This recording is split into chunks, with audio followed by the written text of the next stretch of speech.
Good evening, ladies and gentlemen. My name is John Leonard. I'm chairman of the Milton Board of Appeals, and we're here for the July 22nd, 2021. Just hold on here, see if I can get rid of this. 2021 hearing on the application of the Ice House at 485, 487 Blue Hills Parkway. With me tonight are board members Virginia Donahue King and Brian Conley. And the purpose of this evening's hearing is to be introduced to a series of suggested waivers from the zoning bylaw and other portions of the general laws that the applicant is seeking as part of this comprehensive permit application. Before we get to that, we did receive a letter from the office of the select board of the town of Milton. It's dated July 20th, 2021. We've filed this letter with the papers that are on the computer, so it's available to all the citizens. But I think I will read it into the record for any citizens who were present who didn't have the time or the opportunity to check the public record. So the letter is to the Board of Appeals, July 20th, 2021. Dear Mr. Leonard and Board of Appeals, the Milton Select Board writes, in unanimous support of the application of 485, 487 Blue Hills Parkway Trust, LLC, the applicant, as revised through the date hereof, for a comprehensive permit under General Laws Chapter 40B to build a 52-unit mixed-use condominium at 485, 487 Blue Hills Parkway. During the project eligibility phase of this project in 2019, the applicant, represented by Charles Bosworth and Paul Driscoll, worked with members of the Select Board and the Planning Board to add 2 commercial units to the property and to redesign the footprint and architecture of the property. These changes were responsive to input provided by members of the community as well as town officials in recent years, which led to the town meeting's adoption of a mixed-use residential and commercial zoning for the site in 2016. We understand that during the hearing process on the comprehensive permit application, the applicant has cooperated with peer reviewers, town staff, the Conservation Commission, in order to improve the project. In our view, the design of the building and landscape plans are appropriate and have been enhanced through the peer review process. We appreciate and support the applicant's plans to ensure adequate public pedestrian access to the adjacent Pope's Pond with public parking on site for 6 automobiles. The applicant's responsiveness and willing to work with town officials and the Board of Appeals peer reviewers has been a model for future residential or mixed-use applications, whether filed under Chapter 40B or under zoning. We encourage the Board of Appeals to approve the application with all appropriate conditions. The applicant's project, if approved, will provide 13 units of much-needed affordable housing in Milton and help to diversify the town's housing stock. Thank you for the opportunity to comment on the application. Sincerely yours. And it's signed by Kathleen M. Conlon, the chair of the Select Board, Arthur Doyle, the vice chair, Michael Zulis, the secretary, Melinda Collins, a member of the Select Board, and Richard G. Wells Jr., also a member of the Select Board.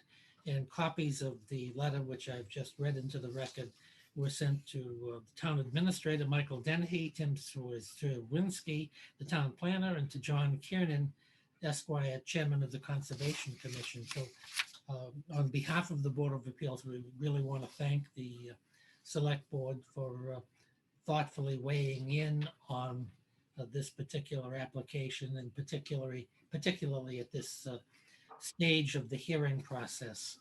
I do understand that Katie Conlon, or Kathleen Conlon, is present this evening on behalf of the select board, and wanted to make a few comments. And Ms. Conlon, welcome back to the Board of Appeals. We're delighted to hear from you and your colleagues. Well, thank you very much, Chair Leonard and Ms. Donahue King and Mr. Connolly, the applicant, Judy Barrett, and all of our peer reviewers, and of course, Tim Zerwinski and Bev Sutton, who are here this evening. We appreciate your hearing from us this evening. And I think by reading that into the record, Mr. Leonard, you've cut down what I had to say from about 3 minutes to a minute and a half. So I will be extremely brief.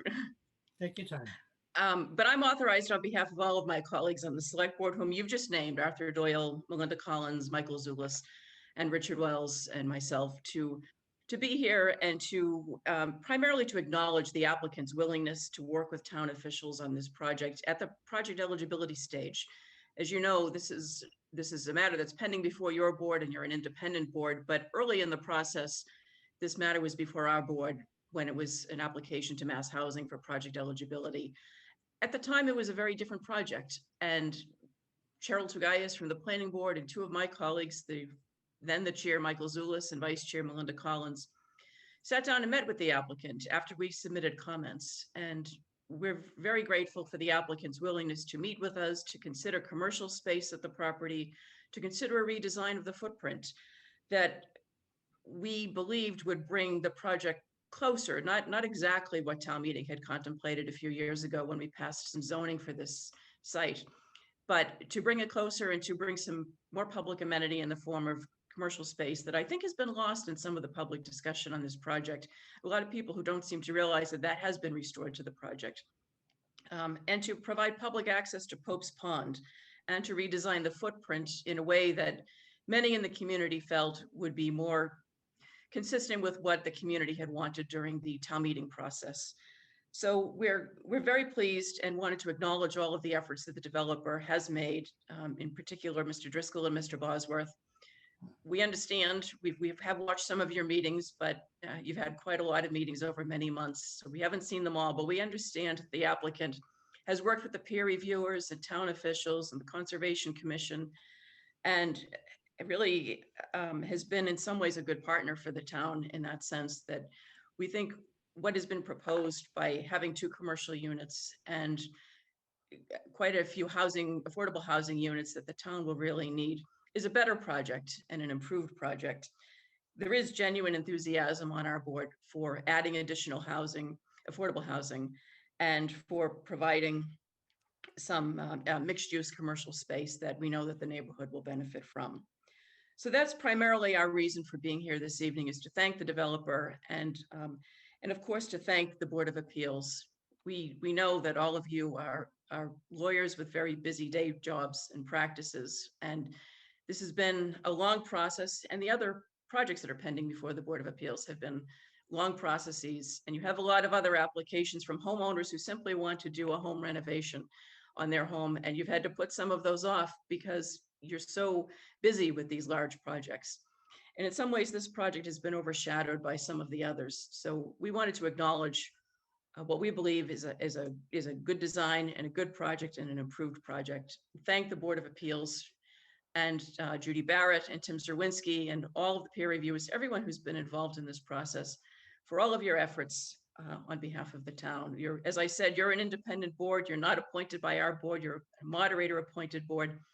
But we are the chief executive and elected board in the town, and we wanted to speak for the town to thank the members of the Board of Appeals for all that you have done during this process. It's been a long process and a lot of moving pieces. So we're very grateful for all of your efforts, and we wanted to thank you. Well, that's great. Thank you very, very much for your letter and for appearing. Just as I short-stopped you, you've just short-stopped me, in the sense that I was going to point out, and I think it's an important distinction, that we are an independent board. We're appointed by the town moderator for the purpose of having an independent panel to hear the facts and make decisions. but at the same time, the board has always appreciated the the input, the courtesy and respect from the Board of Select Persons.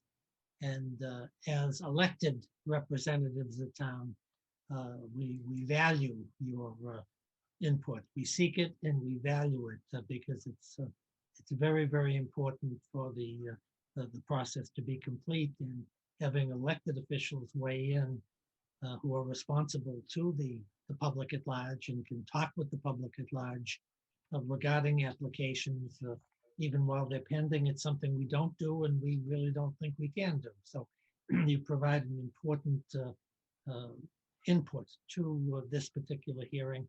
And with respect to my other fellow board members and their applications that they're hearing, I did talk with one of the acting chairmen this afternoon on another matter, and lo and behold, I think they've had in excess of 24 hearings, and the beat goes on. And so I want to thank, as you did, all of my fellow board members here and the acting chairs for their devotion to the public service and public process, because some of those more lengthy hearings have been beyond the scope of reasonableness and public service.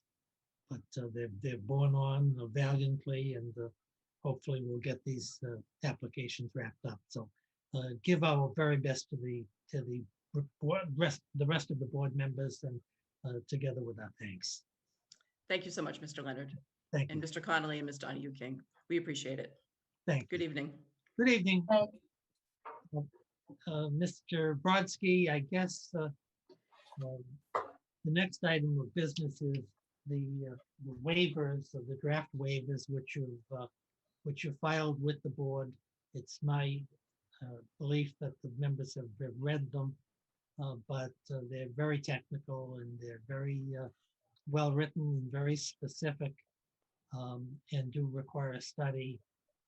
I understand from Judy Barrett that she has circulated the draft waivers to the town and to peer reviewers and the like for their review and comment. So I guess what I will do is open up the hearing to you and see if you have any comments or matters with respect to these waivers that you want to discuss at this time. And then when we resume this hearing, presumably, I believe it's August 5th is the presumed date. Yeah.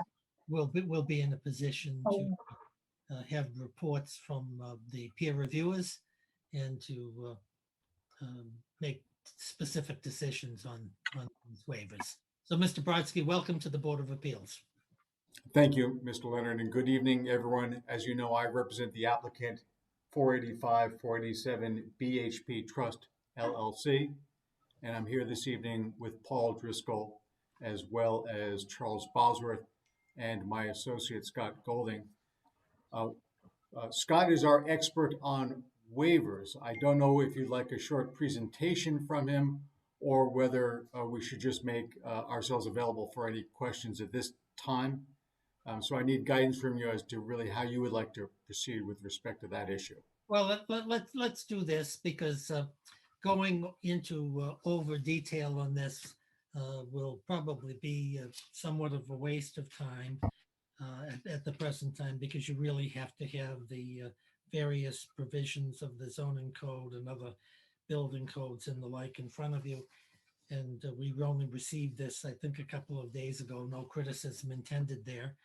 But for the sake of the public, who I know has not had an opportunity to do their homework on the waivers, and understandably so, maybe Attorney Golden can just briefly discuss what are waivers and what are the types of waivers that are being suggested here, and to give just a brief overview that would be in the nature of an introduction for the any public citizens who may be attending this meeting. Does that sound fair? Yes, thank you, Mr. Leonard, and we'll continue obviously to work with Ms. Barrett as well as your other consultants to resolve any questions outside of the process if appropriate. But Scott, would you just give a quick overview, please? Yeah, absolutely. And thank you, Mr. Chairman and board members. For the record, Scott Golding from Jerome Tacho Morgan. I worked and I want to thank Ms. Barrett and Mr. Zawinski. I had a nice conversation with Judy about kind of the format of the waivers and, what is preferable. She spoke with Tim about what would be easiest for him, kind of administering kind of the waivers that are requested going forward. So we determined based on that to do the chart form that was submitted to the board.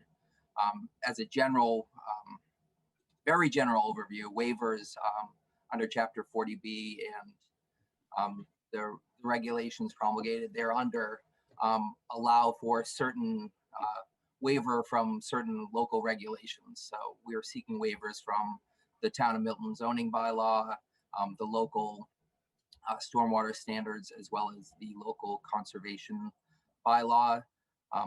What we did is I went through specifically each section of the bylaws and specifically the zoning bylaw, identified is specifically by section and subsection which areas of the bylaw we would need kind of relief from to have this project go forward. An example would be the first one, which is the district uses. This is in a residential district. It does not allow apartments or multifamily residential and or stores or shops. And so you'll see in the left column identification of the regulation, then a summary of what the regulation and requirement is, and then what we are proposing, which is a mixed use development with 52 units, multifamily residential and 2 commercial spaces, as well as allowed parking and access to adjacent town-owned land. So tried to keep it as specific as possible, generalize it, and keep it in a form that was hopefully easy for everyone to follow and easier for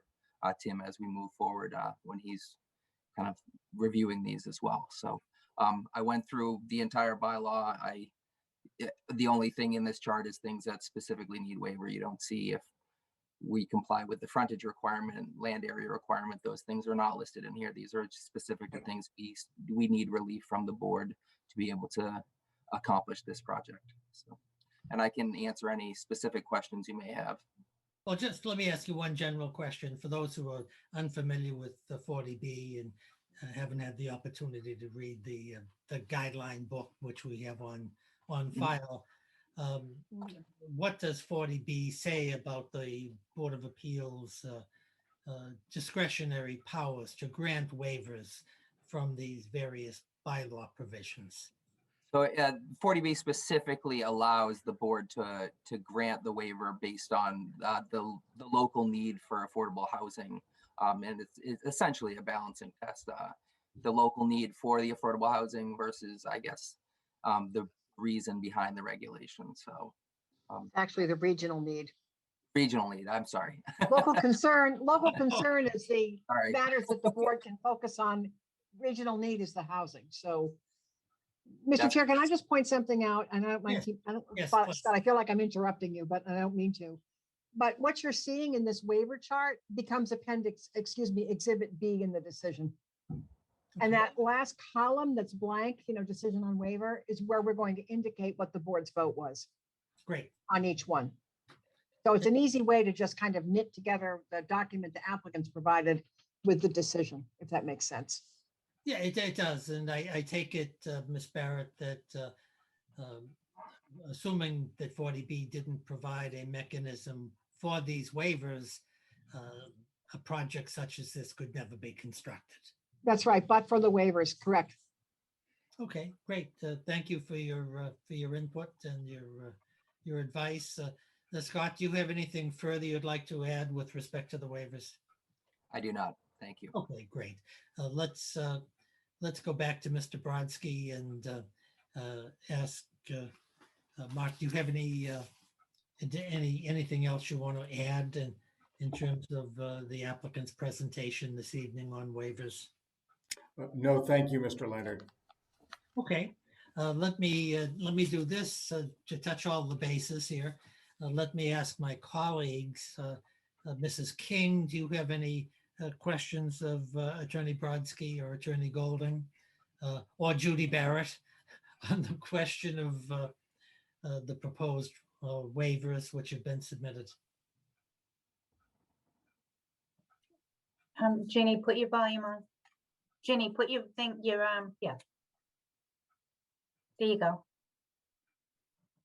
Off again. Put it on again. There you go. Talk. Yep.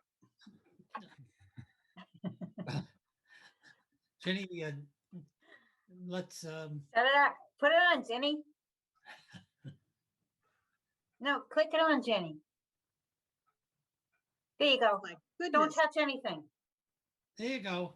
Mrs. King, well, after welcome all back. of that, no, I don't have anything at this point. Okay, that's great. And let me Maybe I'll just leave that mute off. yeah, leave it off. We would delighted to hear from you anytime you have any comments. Let me ask Mr. Conley, Brian, do you have any questions on the issue of these draft waivers for either Mr. Brodsky or Attorney Golding? I do not, Mr. Okay. Chair.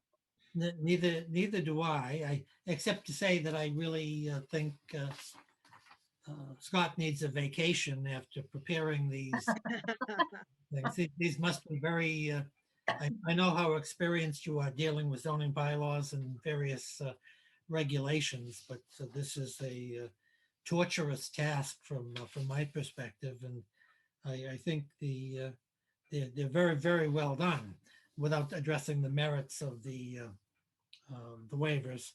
The formatting is terrific, and they're clear and easy to understand, and I think they'll be of great help to our peer reviewers in dealing with these waivers with dispatch, because they're just their quality. The presentation and the format is high quality, and I appreciate all your pain and suffering in getting this done. Let me ask Bev, is there any member of the public out there who has a hand raised and wants to ask any questions on these preliminary waivers? No, John, there are not. There's Okay, no one. that's great. So, Mr. Brodsky, do you have anything you want to add, or should we adjourn this hearing to August 5th, I believe, in order to have the waivers reviewed by our peer review experts and hopefully get back any comments or suggestions that they have well before August 5th? Thank you, Mr. Leonard. Ms. Barrett was also kind enough to circulate a draft of proposed conditions for the project, which we've had a chance to review very briefly. And I don't know. We only got it today. Sorry. Yes, of course. And so we do have a few minor concerns. Again, they're very well done, and we appreciate the effort that Ms. Barrett made. But we do have a few questions and concerns, and like to figure out what the appropriate method is to raise those. Whether you want to do that this evening or we do it prior to the next meeting. And again, need some direction from you, sir. Yeah, my thought is that the best way to do it is to write a letter to either Ms. Barrett or Tim Zawinski, setting forth any questions or suggestions that you have. And I think that will be circulated and discussed with the peer reviewers, and perhaps with the select board, depending on what you're requesting. And I think that's probably the more efficient way of dealing with those issues. And I'm quite confident it'll be resolved. I mean, I think if we can do that, Attorney Brodsky, over the next week or so, I don't know what your schedule is. I know we're all kind of crazy right now, but if there's a way to kind of work with you folks to identify what the issues are and figure them out. I mean, I also could have made a mistake, which I'm human and I certainly can do. And so we could get a revised version of the whole decision back to the board prior to the 5th with the conditions language that's acceptable to you and to the peer review consultants. So perhaps that night the board could vote on the waivers and maybe feel that it has enough information to close the hearing. Which if the board is comfortable at that point doing it, then they could close the hearing and then the 40-day deliberation period begins and we can finalize the details of the decision without taking any more evidence in the case. So I would just offer that as a possibility. Thank you, Ms. Barrett. We're prepared to work with you next week to address those concerns.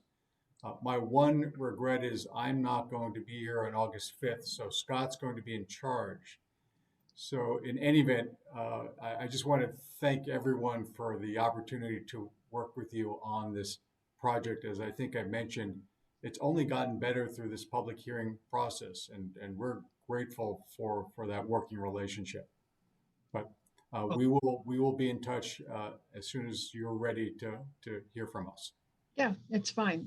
And I will keep Tim in the loop as well. I mean, and the peer review consultants. I mean, if it's a matter that needs the peer review consultants' input, we'll include them. If it's something that, just is a wording issue or something, then maybe Tim and I can just work that out at our level and make a recommendation back to the board.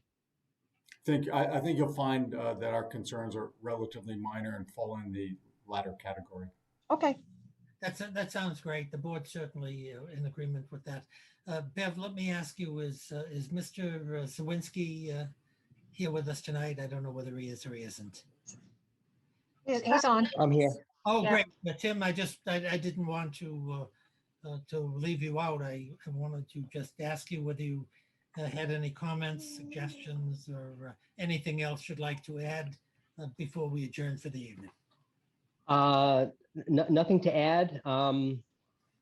This one's been going pretty good. I haven't had a chance to look through the waivers yet. I spent a little bit of time with the conditions and distributed those to town department heads and some of the relevant boards with the review function here. I've asked them to get me any comments or concerns or questions or suggestions by the end of next week. But otherwise, happy to work together with Judy on whatever the best process is for getting town input on these things. Judy's been great. Bev has also been great. I want to make sure we take every opportunity to thank Bev for her hard work. I'll probably do that again before the hearing is over, but that's all I've got for now. Okay, that's great. I appreciate your comments, and I second your comments.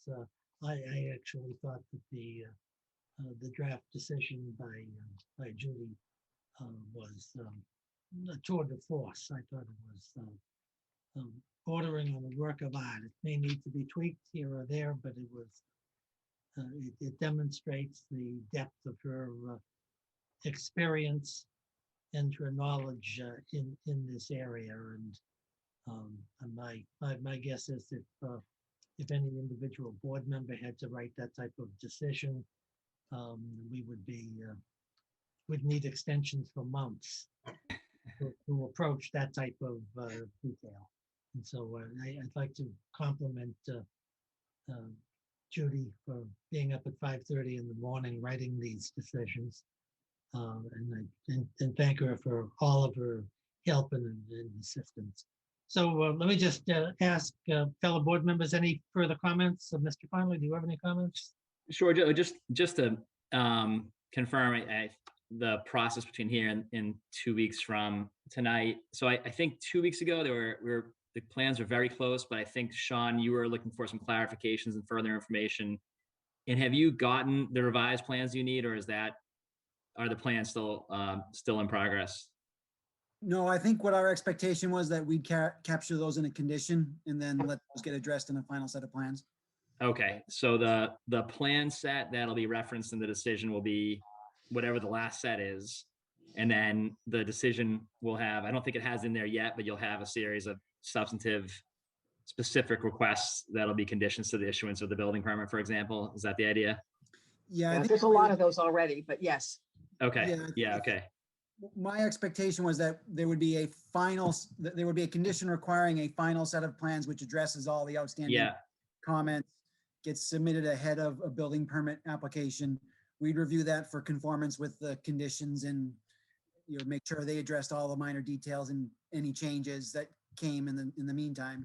And then becomes the record set. okay, right. So you're not waiting for any further plans or anything to be produced by the applicant.